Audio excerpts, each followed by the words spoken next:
Oracle for April is for Alchemy over at the Element of Emphasis section. I'm posting this here on Running with Rainbows because you do not have to have the Artist Oracle to enjoy what I'm going to share today. But for a brief understanding, the Artist Oracle is a set of 21 prompts that I created to help generate and guide you when you're creating art. And we explored each of the prompts all through April, and one of them was related to radial symmetry, and it had to do with balance and perspective. So that tied in really nice to April is for Alchemy. Yes, I'm not an affiliate for Spirograph. I just happen to have quite a few kits on hand, as it turns out. So April is for Alchemy is a fun way to explore the alchemic axiom, as above, so below. So the Spirograph is a neat tie-in because it emulates the repetitive patterns that are created of planetary orbits. So you don't actually see this in real life. It's only created through computer modeling. But I love the idea that the planets above can be represented in art through the Spirograph. So that is a fun feature to tie into April is for Alchemy. And April is for Alchemy was all about mindfulness, and that is what the Artist Oracle was there to help you with. It was to help you, guide you if you're stumped, if you don't know what to do, if you want to make something but you want to connect to yourself as well, but you just don't want to watch a tutorial or video, you want to generate it from within, you want to self-guide.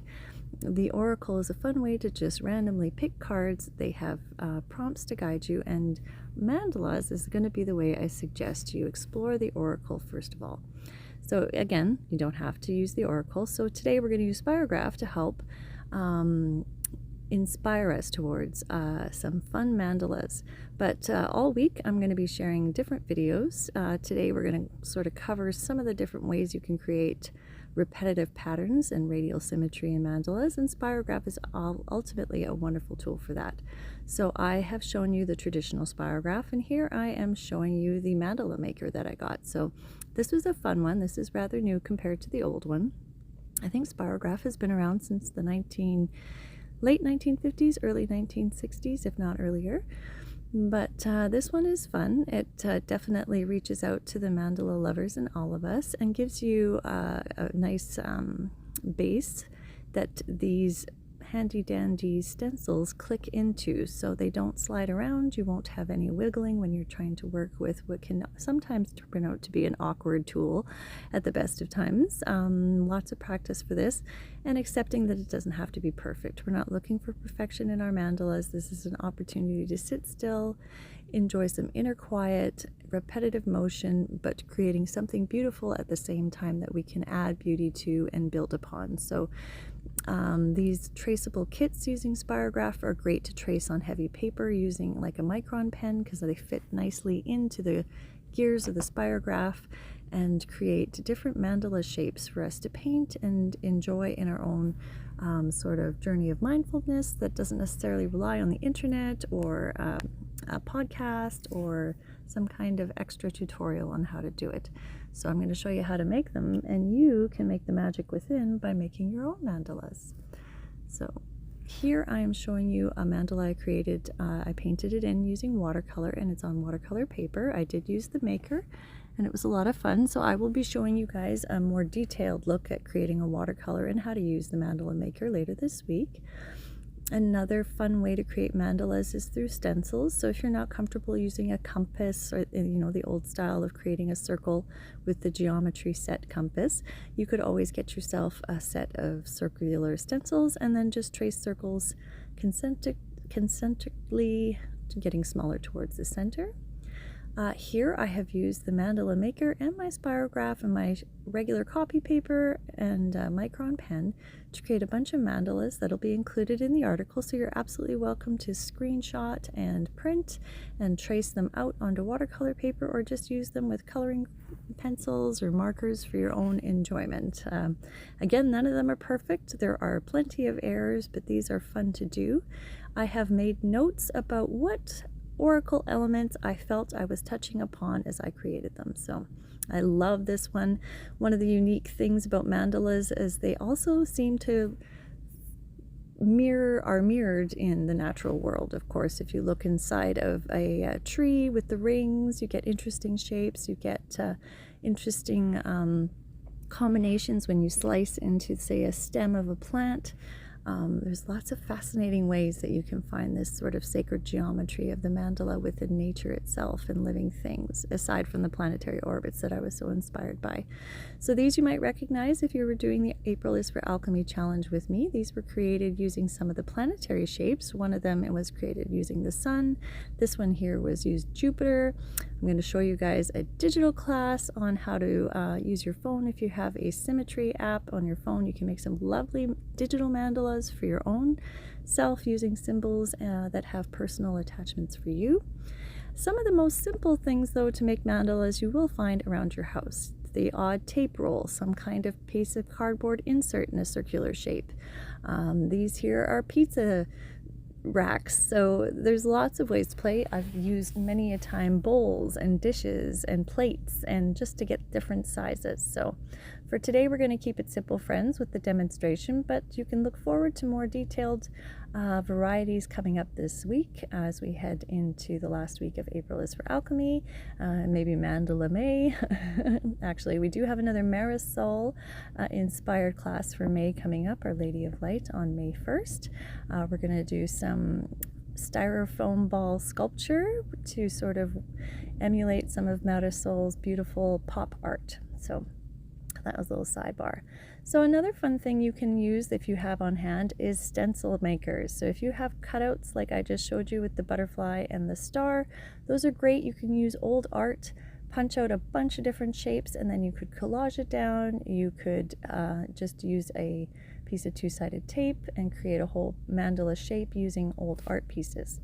Here I'm showing you, I found after I had started playing with mandala this week at Michael's on sale for $10, a fabric spirograph kit. So you may have seen the other videos on Instagram where I've done some cyanotype printing, and I decided to create a chaos layer underneath using my black Sharpie on fabric and the fabric spirograph kit. So I will also share a more detailed video on all the stuff I'm showing you individually here, but today I just wanted to give you an introduction to all of the different ways. Now I'm showing you some paper stencils that I created using sort of the snowflake style and a set of insect-inspired stamp kits, because it's always fun to use repetitive patterns to create mandalas, and stamp kits that you might have bought your kids over the years are fun to use, and also usually available cheap at garage sales if you're looking. So here I'm going to draw 3 cards for the session today, just to give us some kind of guidance or direction to head, so that we're not just kind of aimlessly frustrated that we don't know what we want to do. So the prompts that I drew are energy, proportion, and movement. Now, there's many ways to portray energy, proportion, and movement, and your way may not at all look like mine, but that is the point of this. It will always look different. These are prompt generators that you can do offline without any connection to the internet, which I feel is something that we all should encourage ourselves to do, is disconnect and create some art. So after you watch this video today, I hope you go and find what you have on hand, a piece of paper of some kind. It can have old art on it. You can just paint a quick color on the bottom and white it all out, or create a taupe layer or something, and then start drawing your circles. Do not hesitate. So here I'm going to use my stencils to create some concentric circles. I started with my pizza rack, and then I went in with the circle that from the stencil kit, and now I'm using the cardboard insert. This is actually the sun from a paper solar system, I believe. And then I've got my low tack tape circle. Now this is great. You could draw in here, you could Zentangle, you could immediately launch in using your two-sided tape and your punch outs like the stars I had. I was initially going to use these, but I'm going to use these stamps in a bit for a different option. Here I'm just going to go in with some of my hand mold paint. If you're a member, you may have experienced Color Wonder in January. There's 4 weeks available for $8 a month of how to make your own paint, ways to empower it. We made acrylic and we made watercolors. So here I am using some acrylic. I'm just mixing titanium white into each of the colors because I kind of wanted to go a bit of a mid-range high key, or not too dark on the spectrum. So, and I don't use a lot of water. I don't mind mixing my colors. Again, I'm not aiming for perfection. This isn't a spiritual habit that we're pursuing here today. It's just an effort to help corral the Western galloping mind into some creative time and attention. So here I'm just going to start with my green. I'm using a sheet of painter's swatch. So it's like poster paper, so it's very slick. The paint goes on nice and easy. It blends really nice. So we're just going to get a nice layer of stripes down. If you missed it, Bridget Riley was our Lady of Light for this month at Running with Rainbows. And Bridget Riley was one of the pioneers of optical illusion art, especially the hand-drawn, not computer generated. So the technical skill and discipline required to create the art that she did was absolutely phenomenal. So there is a class available for members. It also comes with a bonus class on how to take your physical painting, photograph it, put it into a digital software program, and play around with your stripes to look at different combinations you can make using the palette you have chosen. So we also talked about limited palettes in our Bridget Riley class, as well as in Color Wonder. So there's lots in 2025 for you to review. If you haven't had a chance, please revisit it if you're a monthly member. If you're not a monthly member, I encourage you to subscribe. It is only $8 a month Canadian, so it's even less expensive for my friends in the States. And yeah, feel free to share. I love to see what you guys make from your classes. You can always send me a private DM. I don't mind those, but I do have a dedicated private members only chat thread available here on Substack. So if you want to share your art or you want to comment and see what other people are making, please feel free to visit it. Again, you see there's a little bloop there. I'm not about perfection. We're just creating beautiful concentric circles, some rhythm and some color, and then I'm going to let this dry, and later this week we'll come in with some Posca paint pens and we'll add some details, and we'll talk about mark making and personal symbols and using the mandala as a form of inner communication. It's going to be a lot of fun. Oh, this mandala gave me so much trouble, but I think it was just to help me to remember to relax and not to tighten up into perfection, because although mandalas are very relaxing to make, if you aim for perfection, you can definitely tighten up. So I wanted to try and offer you guys a loose version of a mandala as well, because of course the spirograph ones we'll explore this week are definitely much more organized and require you to pay attention to the motion of your arms so you don't skip and create tons of mistakes.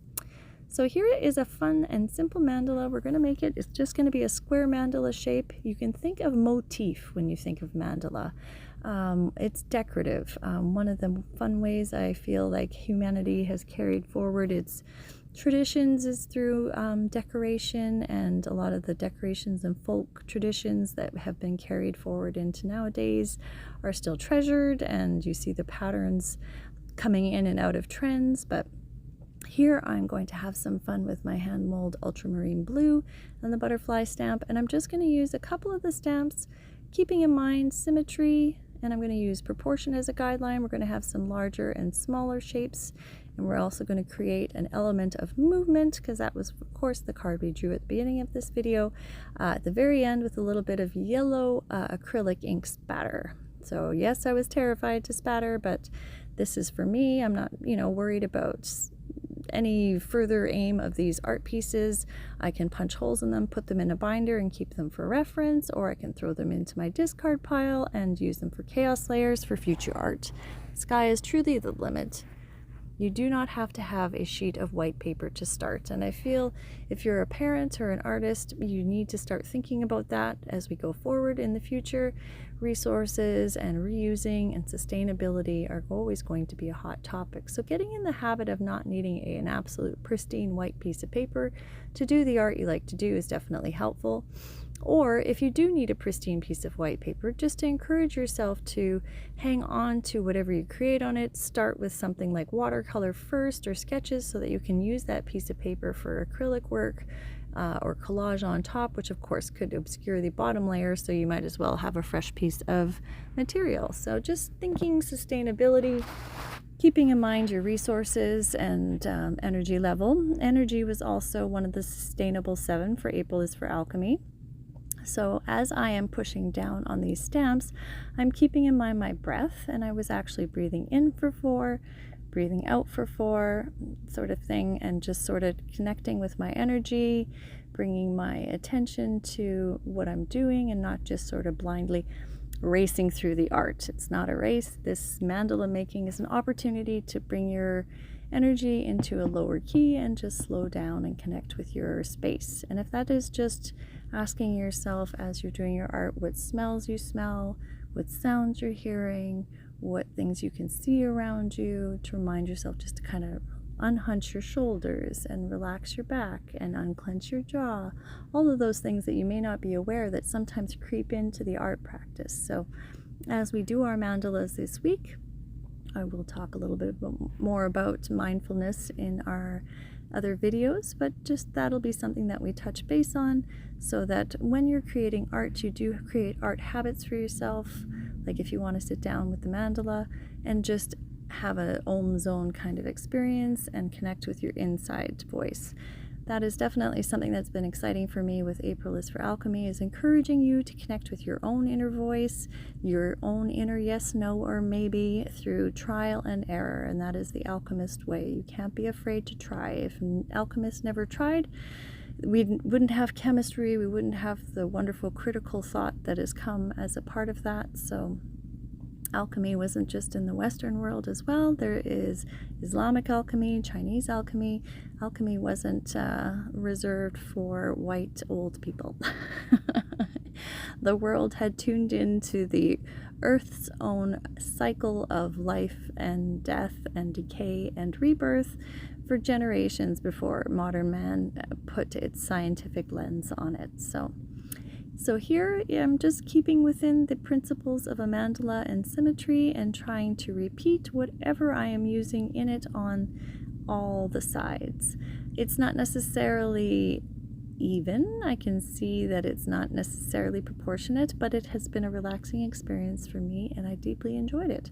And if this doesn't stay a mandala and I end up cutting out pieces and using the dragonflies in a collage and a painting, so much the better. They came from a lovely space of trial. So here I had the dragonflies around the outside to help me keep sort of a shape there.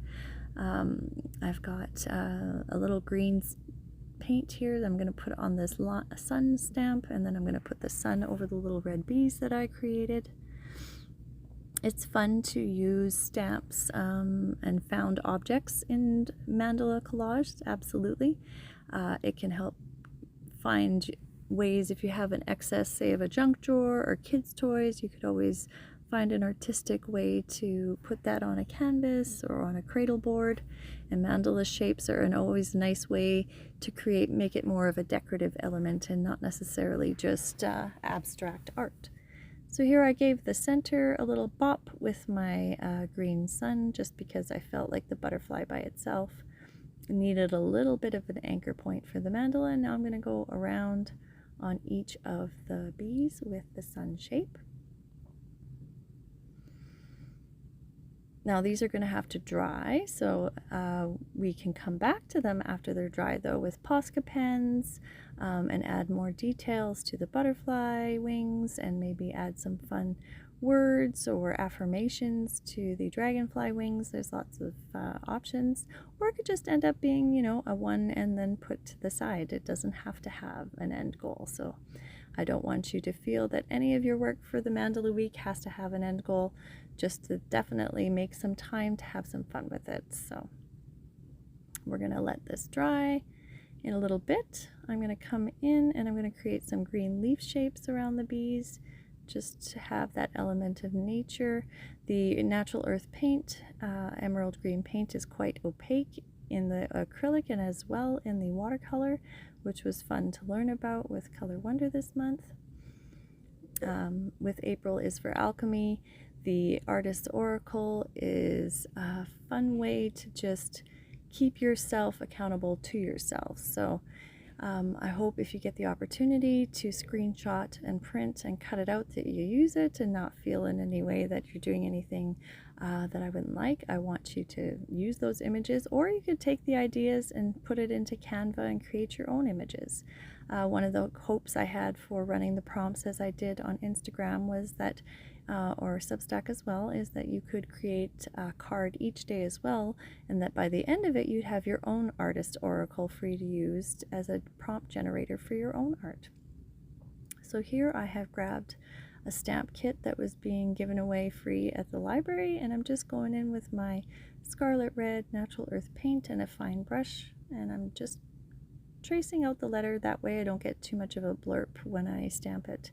And I thought, because this had such a kind of childlike simple vibe, that I would do the vowels letters over each of the suns, so A, E, I, O, U, and then Y is at the bottom as kind of whimsy, and then I'm going to give it a dash of yellow acrylic spatter to keep that energy prompt in there.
Thank you for joining me today. If you ended up creating your own version of a stamp mandala today, or you have a spirograph and you decided to branch out and give yourself some time to make a spirograph mandala, I hope you'll share it with me and tag me at Running with Rainbows here on Substack or on Instagram.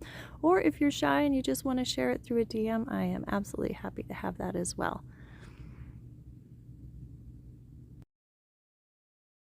So just keep an eye on your inbox. The classes that are coming featuring watercolor mandalas, acrylic mandalas, Posca pens, and more will come directly to your inbox or to the Substack app, whichever you have selected. So have a great weekend, friends. Thanks again for joining me for April is for Alchemy.